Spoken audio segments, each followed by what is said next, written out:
Hello and welcome to this BB Education cutting tutorial. Today's tutorial is focusing on working with curl and how the curl pattern and the texture of the hair can heavily influence our approach to the haircut. This can influence our choice of length as well as our choice of mechanics. To begin the tutorial, we are showing you the end result. Here we have the finished and completed look for today's tutorial. And here we have the mannequin before we started. You see it has no structure, it doesn't have any real control, the hair is just going in every direction. And afterwards, when we completed our technique, we've been able to provide a more structured approach to help control the natural texture and natural fall of the hair. Let's firstly examine the hair. We take a small sample from the back of the head and just review how the hair sits to natural fall. You will see that the hair doesn't sit to natural fall, but it actually expands back to what we call the expanded shape. The hair is actually quite light and it doesn't drop to natural fall, it will expand back. So when we're cutting, you can see here that the length of the hair when left is almost the same length as my comb. But when we actually groom the hair and stretch the hair out, you can see that the hair stretches and stretches and stretches to where it's almost doubled in length. So when I place the comb back to see the length, you can see we've almost doubled the length of the hair. So it's vital to understand that whatever you're cutting off, if you cut off 1 inch, you've really cut off 2 inches. So to begin with, we're looking at cutting the length first. We're taking a center profile section and then just working from just below the occipital bone, we're taking a slight forward diagonal section working to the outer part of the hairline. We're going to begin by cutting the length first, but again we have to take into consideration the fact that the texture of the hair pulls back in a dramatic way, meaning whenever we pull the hair and whenever we hold the hair, it will not sit in that position. If we're taking off 1 inch, let's say, you've really taken off 2 inches. So you have to compensate for this with your choice of length. So here I'm using the wide part of my comb. I hold the hair down to where I want it to sit when finished. Applying no real tension whatsoever, I begin to cut my line. Now even though I'm working with no real tension, you will notice that the hair will still spring back up. You can see, so when you're working with this type of curl, the first thing you want to do is to work totally freehand when choosing your length.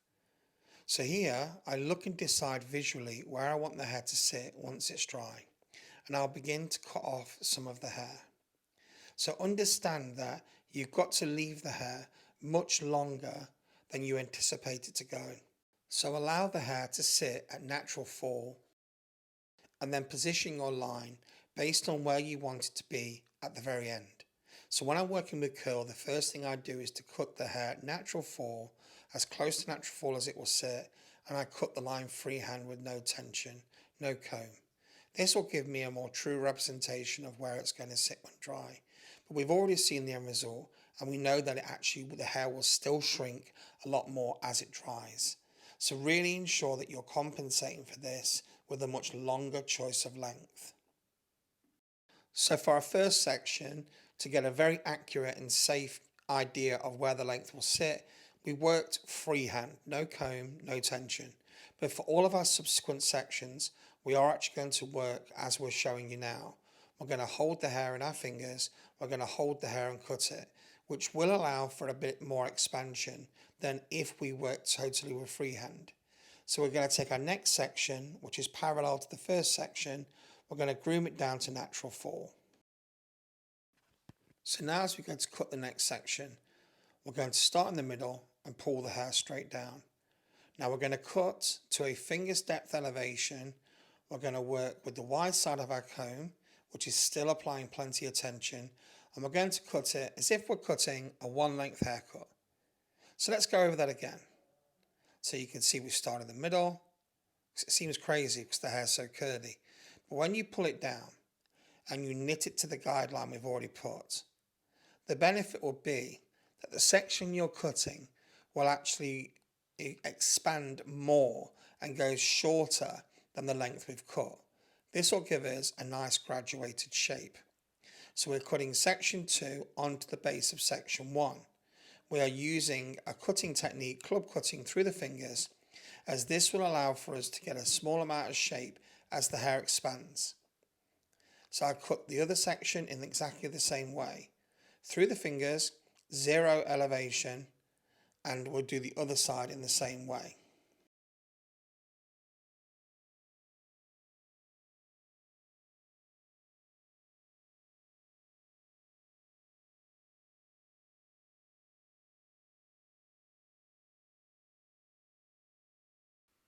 Notice how the section we've just cut is actually sitting higher and shorter than our first section.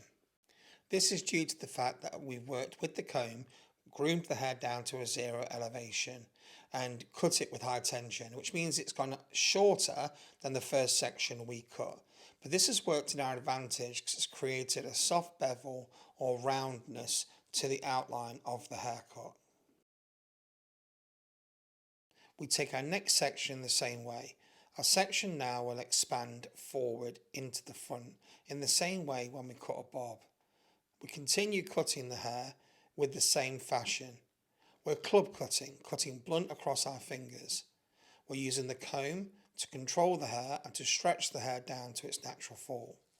So as we pull the hair down, we comb it down to, even though we're combing down to exactly the right guideline, the hair will still keep getting shorter as the hair will expand. It relies on the length to help control that expansion. Now all the hair behind the ears is over directed backwards. Okay, so the hair behind the ear is over directed back to a flat line and is pulled down using tension, using the wide part of our comb, and is connected to the previous two sections. So we are cutting a line. Remember, section 3 and section 2 are going to be shorter than section 1 due to the use of tension and the use of the comb. As we start the side, we need to work freehand and not work through our fingers. We need to make sure that we don't go too short. So we're going to let the hair sit at its natural fall, and we're just going to work freehand and just cut visually to the line we want, still connecting the line into the back. We are just not going to cut through our fingers when it comes to the hair at the sides, due to the fact that there's less hair, the density is lower, and there's a much greater chance that the hair will go too short. So as I work the next section, everything behind the ear is working in the same way. We work through the fingers, okay? But the second we work in front of the ear, we work by working to natural fall and freehand. So we let the hair sit, allow it to breathe in and expand, and then we cut to the desired length.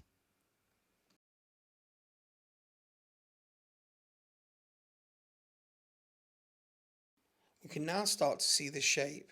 It almost resembles a graduated bob at this point. This really helps to hit home the fact that this hair really does expand. So we've cut this all to the same guide, and yet it looks like we've elevated it and graduated it. We're now going to continue with our next section.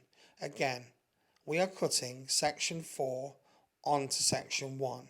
So there's no elevation, and even though we are working like this, it still gives the appearance of a graduated bob due to how the hair will shrink and how the hair will pull back.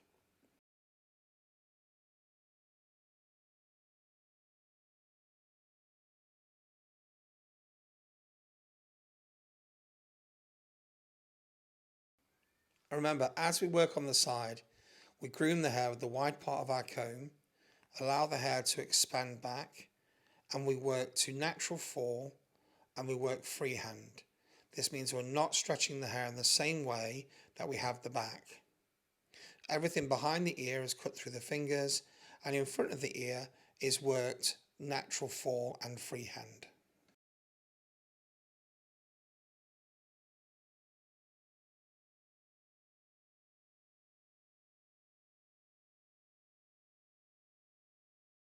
We now release our final section. We're going to pull the final section down. Everything behind the ears, remember, is going to be cut to the same elevation. But in this time, as we go in front of the ear, we're still going to cut through our fingers. So for the final section, we're going to cut through our fingers to ensure that we're giving a nice rounded shape at the front.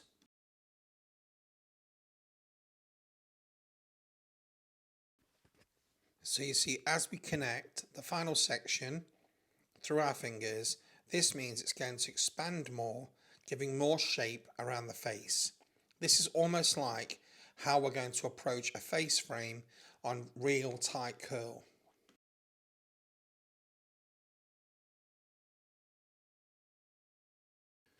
Notice that as the hair breathes, it expands, curving outwards. So it curves up at the front and up at the back.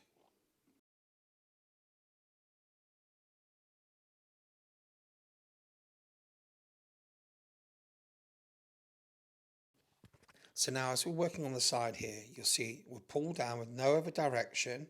We're not swinging the hair forward or backwards, but we're simply pulling the hair down and we're cutting to a 0 elevation and cutting to the previous guide in the same way we did the back.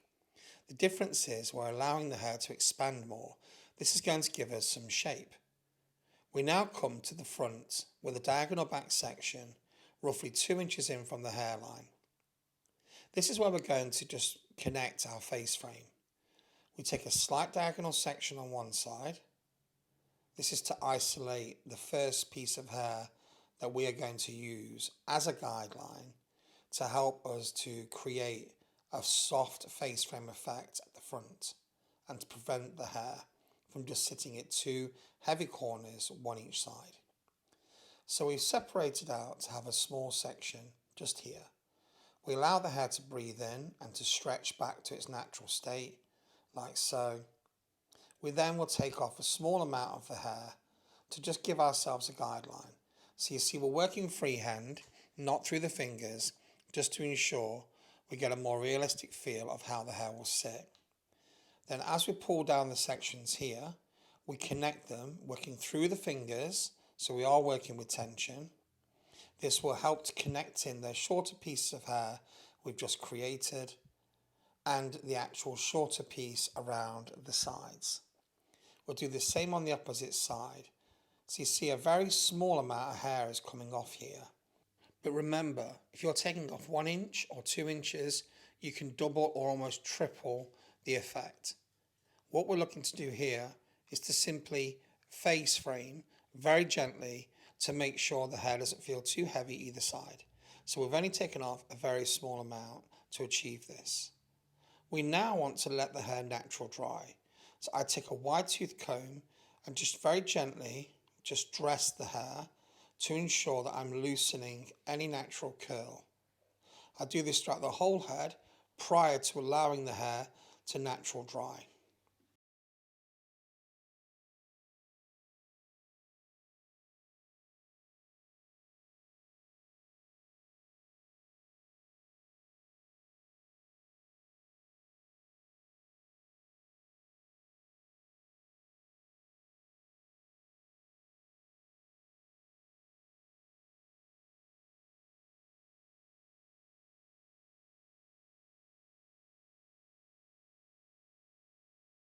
Once completed, we will allow the hair to natural dry.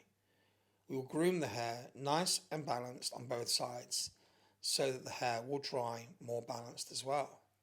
You can see here that the shape has given us a bevel or curve into the nape. The hair still looks quite long, but this will shrink a lot as the hair dries naturally.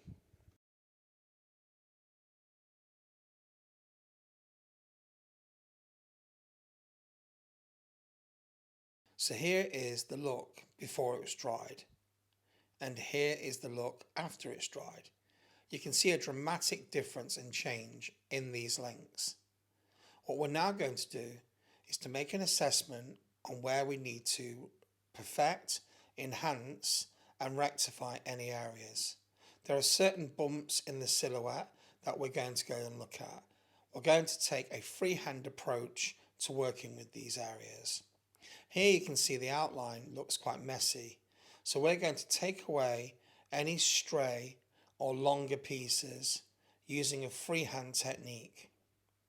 We're going to simply look to remove small amounts of hair, not large or dense patches. We're going to look to remove any small pieces that are falling off. We'll then work internal. In a very gentle technique, we enhance and smooth the contour and silhouette of the shape using a freehand technique. Notice we're not using a comb or any hair products at this point. We are simply have allowed the hair to dry natural. We then take away anything that is not sitting balanced with this natural fall and with this natural dry. The technique we're using allows us to make as little impact as possible in how the hair is dried, but we simply look to make a more sharper and make a more structured silhouette and contour of the curve in the shape.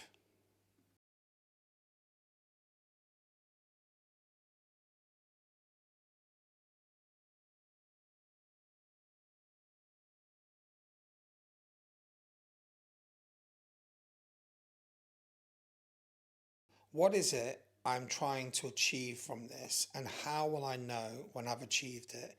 What we're looking to do is to move the head and look at the silhouette and see when any bumps or any inconsistencies appear. We use the mirror to help us with this. So we check it by looking directly at it, at the details, and then we look at a distance where we use the mirror. This helps us to assess if the silhouette is sitting smooth. Here, for an example, the contour traveling forward looks a bit too square. So I'm removing that squareness by using my freehand cutting to create a more rounded feel and a more consistent feel traveling forward. So here I am now cutting the length, which is working to the densest point of the outline. So any pieces that look very fine and very wispy are removed to the more stronger areas of the line. We do this externally and we do this internally. So here the view is over my shoulder, but you'll see me glance back over my shoulder to review through a mirror how this is actually looking. So it's very important that you do use a mirror. Again, you see me here working throughout, removing any pieces of hair that are obstructing a smooth and balanced silhouette and contour of the actual shape.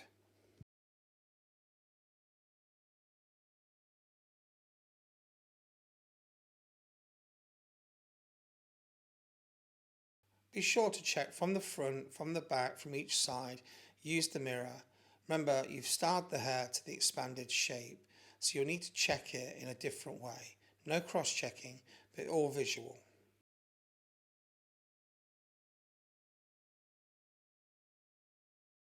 You may find certain angles make it difficult for you to get in and tidy up. For example, here I'm finding it difficult to get underneath. So I've asked my client to tilt their head, obviously it's a mannequin, but ask your client to tilt their head to make it more easier for you to get underneath and get symmetry of the expanded shape.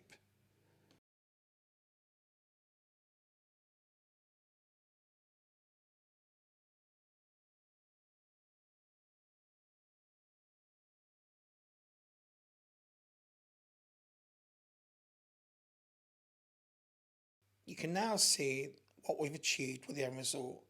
We've worked essentially with a variation of a one length haircut on tight curl, but what we've achieved really represents more of a graduated bob. We've allowed the shape now to go for a more structured and more tighter effect, really helping to accentuate the beauty of these curls.